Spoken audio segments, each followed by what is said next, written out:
उद्भवः क्षोभणो देवः श्रीगर्भः परमेश्वरः करणं कारणं कर्ता विकर्ता गहनो गुहः।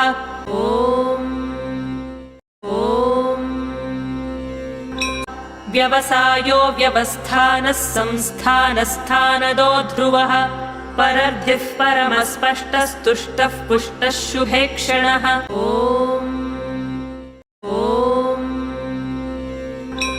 रामो विरामो विरतो मार्गो नेयो नयोनयः वीरः शक्तिमतां श्रेष्ठो धर्मो धर्मविदुत्तमः।